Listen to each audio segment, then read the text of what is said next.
pane mapoti pane makombo panoda kudhiraivha zvakanaka akatora sambo mota yakatanga kutobuda oil. So choosing the right driver is the best decision ever. Choose the right driver anokupawo mari.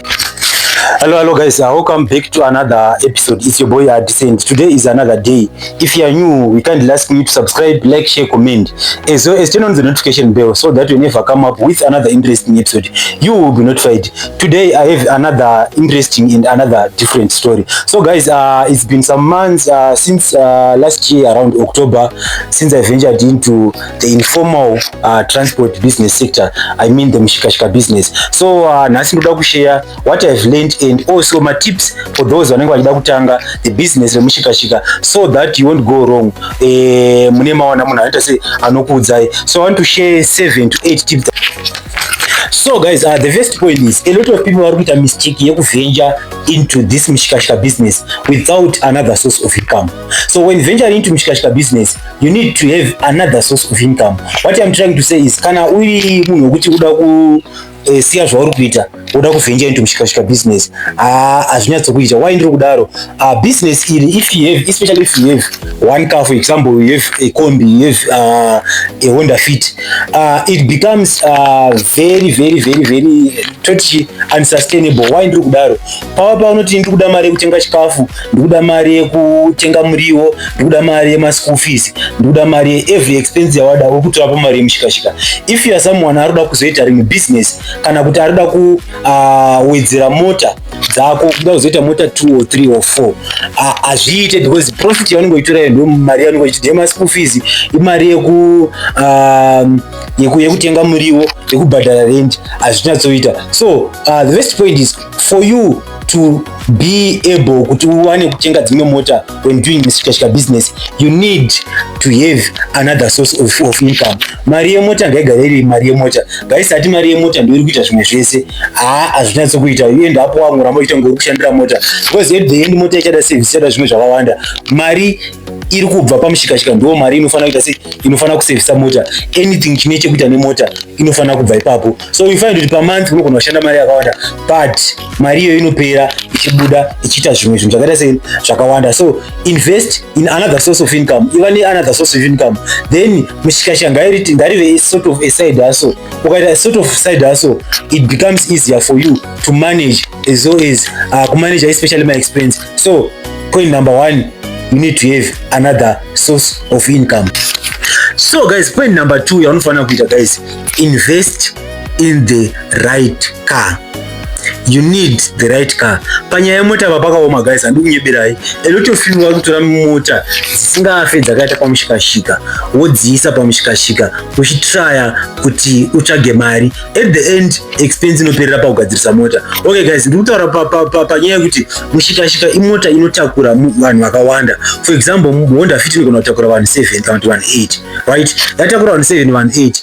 Iwewe unenge une mota inokurumidza kutakwa suspension, unenge une mota inodya fuel, unenge une mota pa right car pane zvinhu zvakawanda.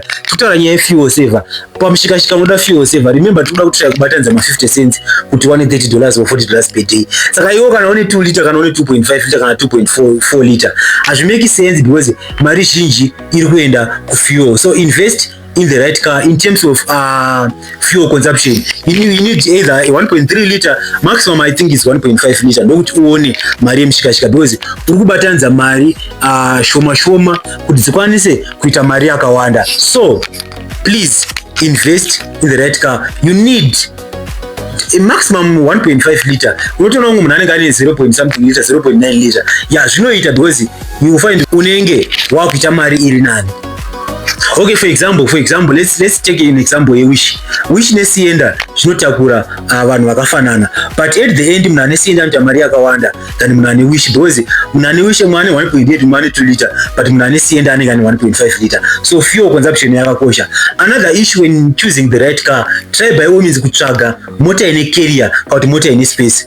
Zvinokubatsira kutakura malaggage isine extra cost. Kana munhu ane bag kana munhu ane chitsaga chake anobhadhara another cost So iwe kana une mota ine carrier kana kuti uine mota ine space ine boot rakakura, it means luggage inopinda yakaita se yakawanda. So you need to invest in the right car. As well as panda mota yakasimba, a lot of people vanoziva kuti Honda Fit old shape ine space yakaita se ine space ine yakasimba as compared to Honda Fit new shape. So you can't take a Honda Fit new shape woti wakuisa pamushikashika because haina kusimba. Honda Fit old shape unogona kudzidzura engine uchitora imwe, kudzura gearbox uchitora imwe, body risara rakaita se risara rakanaka. So try by all means kuinvesta pamota yakasimba. Kana wainvesta pamota yasinatso kusimba, try by all means kuinvesta mota ine space because mota ine space inotakura vanhu vakawanda. So that's almost all about choosing the right car. So guys, hatisodi kuona vanhu vanoisana na Mazda MPV pamushikashika kana kuisa Mitsubishi Chariot pamushikashika. Those hakuna mota dzakanga kuisa Nissan Liberty pamushikashika. It doesn't make any sense. A lot of people vari kuita maloss nemota idzodzo. They are expensive to maintain and hadzidi kutakura maloss akaita se akawanda. So ndo pamwe pari tricky papo. So guys, point number 4, you should always choose the right mechanic. When it comes to na mechanic guys, panda kungwarwa ipapo. A lot of vana mechanic ndavana kuti vanoti vachigadzira mota vanogona kugadzira mota vachicreate another problem. Kana kugadzira mota voona problem but they won't tell you kuti apa paita problem apa pasodai. So I think you should choose the right mechanic, and kana washanda nana mechanic, try by all means not to have as many as possible. Even munhu wano wanoshanda naye kana vanhu 2 maybe kana one mechanic na one auto woshanda navo. Kana mota ikafa zvinodiwa magetsi, you don't need to have a mechanic, unofana kunge una auto. Kana mota ikafa zvinoenderana na mechanic aufana kutora auto, unofana kutora mechanic. So try by all means to have a reliable and 1 or 2 vanhu vanogadzira mota yako kuitira kuti mangwana ukaita challenge haite problem. Ukaita challenge hazvinyanyi kutyisa because unogona kugadzirwa certain thing na another mechanic but yoita 2 minutes yobva yafa, wakuenda pane umwe anokuchaja futi mari. But if ukashanda nemunhu wani wagadzisa chinhu chake chikatadza kuita, unomuudza chinhu chako chatadza kuita. So you need to have a reliable and honest mechanic.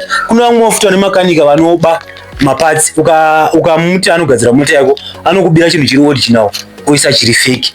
Kana kuti ndakambori neimwe situation yandakamboona umwe munhu akanobirwa kunodrainwa fuel namechanic, aendesa mota yake kugarage ine half tank then akadzoka mota yatsvuka. But zvinhu zvisina kuzomira zvakanaka zvekuti unenge washanda nemunhu asiri trustworthy. So try by all means kushanda nemunhu ari trustworthy as well as kushanda nemunhu ari reliable anogadzira nemazvo. So that's point number 4. Point number 5, you need to choose the right driver. Guys, kuna vanhu vanotouraya mota zviri natural, zvisiri zvekuti anzi azoita sei munhu gumbo rake rinotouraya mota. So try by all means kutsvaga a right driver anoshanda nemota yako asingaurayi mota. And also kuuraya mota kuri pawika, kune umwe munhu anotoita overloada mota nekuti anenge achida mari. Kozoita umwe munhu anototsika mota pasingade kutsikwa kana kumhanyisa mota pasingade kumhanyiswa pane makomba. So if you choose the right driver, zvinokubatsira kuchengetedza mota yako kuti mota yako isara maproblems akawanda. Kune umwe munhu wokuti ukatopa munhu mota inotora 3 kana 4 weeks kana even 2 months isina kufa, but umwe munhu chingomupa mota anobva akonzeresa.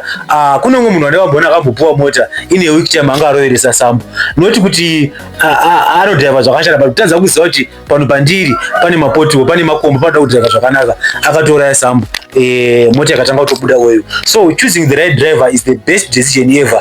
Choose the right driver anokupawo mari asingaomere panyaya yekupa mari yekubudisa mari. Because what happens is kana uchipa mota driver unenge une target yako yaunenge unayo, it's either $30 $40 munowirirana, but at the end munhu akaita achikupa mari shoma, iye haana kugadzirisa mota, iwe ndio unenge uchiita sei uchigadzirisa mota. Expense iwe ndio unenge unayo, iye haana expense, aringoita sei aringoshanda mari achisa pakanaka. So you need to choose the right driver, right? Another issue, you should give what you call mitemo pana driver. Zvinhu zvinoonetsa pavanhu vazhinji zvekupa vanhu mitemo. Ipa munhu mutemo kana achipinda basa, mupe mutemo wakafanana nekuti iwo mota yangu hairemberwi, hakuna munhu anofanira kurembera pamota yangu. That's another example yemutemo wanofanira kupa. Kuti mota yangu haifanira kugara yakatsvuka tengi, because the more yairi kugara yakatsvuka tengi, munhu mari yemushikashika, mari this transport business iri pafuel. So if someone kana ari someone asingagoni kudira fuel, anogara tengi rakatsvuka, anopedzera achipotswa neimwe mari, especially mahaya, kana kuti zvinouraya pambu yemota. Mota inofanira kugara ine petrol kuti isaita problem yokuraya pamwe. Another issue yemadriver inoitika, madriver ane problem yekuti they vanoenda kumaboundaries asiwo. So ipa munhu wako boundary yekuti alright, ini mota yangu inofamba pakati. Handizodi kunzwa kuti wasungwa uri kunhu kwakati kwatinenge tisina kuwira kuti unosvika. Kana wasungwa uri ikoko, iwewe chandoda kungoona ndi mota yangu. Zvokuti wazobhadhara vanhu kana kuti wazoita sei, it's none of my business. So ufanira kupa mutemo wokupa maboundaries kuti ini mota yangu inoenda kwakati. Kana ukazoenda kwakati zvemusikanzwa, kana ukasangana neproblem yawasangana nayo, it should be your own problem, not my own problem. So that's another issue inoitika. Ipa madriver maboundary. Make sure wampa maboundary, wampa mutemo. Hakuna munhu anorembera. And also panyaya yekukesha, panoita kakunetsa kuti vazhinji vanokesha, anoti aita mari asi haadi kukesha. Haadi kukesha mari yakakwana. Pati anenge aita mari angachingonyeba kuti zvakaoma. Itopa mutemo kuti ukauya mari yangu isina kukwana for nguva yakati, zuva kuti basa raita rapera. Another issue ndeyekuti try by all means kupa driver wako vatinoti anofanira kukesha weekly, not every day. Because inoita kuti akakesha daily pane mamwe mazuva anooma, but anofanira kuzokavhira nemamwe mazuva. And also mashandiro anoita madriver ndeyekuti should also know kuti 5 days ndedzako iwe munhu ane muridzi wemota, 1 day ndera driver. So kazhinji kacho is 5 days the owner, 1 day driver, and the 7th day rofanira kunge ziva reservice, zuva rekuchekawo mota yako. Semuridzi unofanira kuona kuti mota yangu yaka. The other point number 7, you should understand my operating risk. Guys, business remushikashika, business this transport industry rine higher expenses, operating costs. Saka ziva kuti ini ndatopinda ndajoina zvigure kana kuri kujoina zvigure, so that you won't have a problem. Unotoziva kuti mota inogadziriswa, mota inoserviswa. Chimwe chinhu chinoitika pamadriver emushikashika, madriver in this transport business, vano ignore sema owners kana sema car owners, vano ignore problem. Driver anogona kutokudza kuti mota yangu yadai, mota yangu iri kudai, but unoti achimbofamba yakadaro chimbodi. So try by all means as a car owner to fix the problem. The earlier the better. Panengo problem yekuti ukanonoka kuifixa create another problem.